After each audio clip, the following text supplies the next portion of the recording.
Hello बच्चों, physics in minute में आपका स्वागत है। और इस सीरीज में हम लोग फिजिक्स का कॉन्सेप्ट चुटकियों में सॉल्व कर लेते हैं। छोटा छोटा कॉन्सेप्ट देखते हैं जो नीट एंड जेई में आपको क्वेश्चन पूछा जाता है ज़्यादातर। ठीक है, ऐसा टाइप का कॉन्सेप्ट हम यहाँ पे पढ़ते हैं। तो आज के सवाल में यहाँ पे एक मान लो इंक्लाइंड प्लेन है जो रफ सरफेस है और इसके ऊपर एक 2 kg मास को हमने यहाँ पे रख दिया और उस पुली मास अरेंजमेंट के साथ इसको इधर भी 2 kg मास को मैंने रखा है। बट ये 2 kg ये वाला जो सरफेस है ये 2 kg के साथ में वो क्या है, इसका फ्रिक्शन नहीं है, ज़ीरो है, बट इसमें फ्रिक्शन है। तो ये इस सवाल को अपन कैसे करते हैं वो देखते हैं। अब ज़रा देखिए, अब 2 kg मास है, इधर भी 2 kg मास पे इंक्लाइंड पे, तो ड्राइविंग फोर्स कितना है? ड्राइविंग फोर्स अगर आप निकालना चाहते हो तो सिंपल यहाँ पे देखो, इधर भी कितना होगा 20 sin 53। 20 sin 53 means 4 divided by 5। सो आप बोल सकते हो इधर वाले फोर्स में 16 न्यूटन लगने वाला है और इधर वाले डायरेक्शन पे आपको 12 न्यूटन लगने वाला है। जो नॉर्मल रिएक्शन है उसका वैल्यू 12 न्यूटन है। अब देखो यहाँ पे टेंशन लग रहा है, डेफिनेटली यहाँ पे टेंशन, यहाँ पे टेंशन, यहाँ पे टेंशन। अब इधर डायरेक्शन पे कितना फोर्स लग रहा है 20, मतलब 2 इंटू जी। अब देखो ड्राइविंग फोर्स कितना है। अब यहाँ पे इसको देखा जाए तो 20 न्यूटन से इसको खींचा जा रहा है और ये 16 न्यूटन, मतलब अब देख सकते हो ये ऐसे डायरेक्शन पे मूव करने वाला है। अब ये वाला नीचे आ जाएगा, ये वाला ऊपर चला जाएगा, ये तो हमें समझ में आता है। ये वाला रफ सरफेस नहीं है तो इसमें कोई फ्रिक्शन का फोर्स नहीं आएगा, फिर यहाँ पे आएगा तो इस डायरेक्शन पे F का वैल्यू आने वाला है। What is the value of that F? F का वैल्यू आप लिख सकते हो limiting friction, so mu into N. So mu into N होगा तो 1.2 न्यूटन लग रहा है। इतना हमें समझ में आया। अब हमें क्वेश्चन में पूछा कि what will be the acceleration. अब सिंपल देखो, एनएलएम में जैसे हम लोग करे थे वही हम यहाँ पे करने वाले हैं।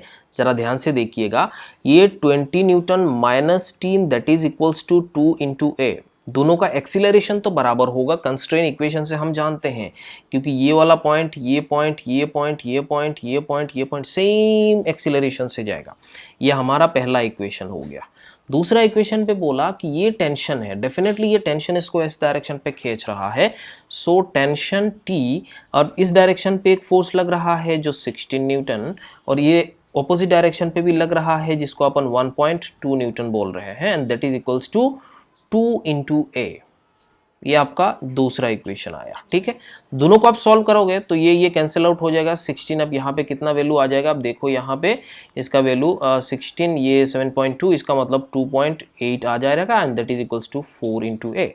और इसका वैल्यू आ जाएगा, ए का वैल्यू 0.7 मीटर पर सेकेंड स्क्वायर। बच्चों अब ये जो वैल्यू आया वो पॉजिटिव आया। मान लो अगर ये नेगेटिव आता तो उस सिचुएशन पे आप क्या बोलते? एक्सीलरेशन उल्टा बोल देते, है कि नहीं? बोलो, क्योंकि हमने जो एज्यूम किया था वो एजम्पशन के हिसाब से इसका वैल्यू क्या आ रहा था कि इसका वैल्यू, ये एक्सीलरेशन इस डायरेक्शन पे है, ये एक्सीलरेशन इस डायरेक्शन पे, हमने इसका पॉजिटिव एक्सीलरेशन माना। बट अगर ये एक्सीलरेशन का ये जो न्यूमेरिकल वैल्यू है, अगर ये वैल्यू निगेटिव आ जाता तो उस सिचुएशन आप क्या बोलते कि ऑपोजिट डायरेक्शन? बिल्कुल नहीं, कैसे हो सकता है? ये 16 न्यूटन फोर्स कभी इसको खींच सकता है क्या? 20 न्यूटन से ज़्यादा 16 थोड़ी है। तो आप बोलोगे कि अगर ए निगेटिव आपको दिख रहा है, आप जिस एजम्पशन में इस वाले फ्रिक्शन पे, फ्रिक्शन कंसीडर करने के बाद अगर आपका एक्सीलरेशन का वैल्यू निगेटिव आ रहा है तो आप बोलना कि बॉडी रेस्ट में है। किस में है? रेस्ट में है। एनएलएम में ये थोड़ा अलग है। एनएलएम में एक्सीलरेशन अगर निगेटिव आ रहा है तो उल्टा डायरेक्शन पे। जैसे मैं आपको एक एग्जाम्पल दे के भी बता सकता हूँ। जैसे मान लो ऐसे टाइप का एक बॉडी है और यहाँ पे एक पुली रखा हुआ है, इधर से एक मास लटकाया हुआ है। ये 10 kg मान लेते हैं, ये 1 kg मान लेते हैं। यहाँ पे फ्रिक्शन का वैल्यू कुछ भी होगा, मतलब म्यू का वैल्यू आप मान लो 0.5 या जो भी है। फिलहाल हम कुछ और देखने वाले हैं। ये 10 g से नीचे के डायरेक्शन पे इसको खींच रहा है, मतलब एक्सीलरेशन इधर हो सकता है। इधर कोई फोर्स है ही नहीं, ये तो हमें समझ में आता है। तो आप क्या बोलोगे?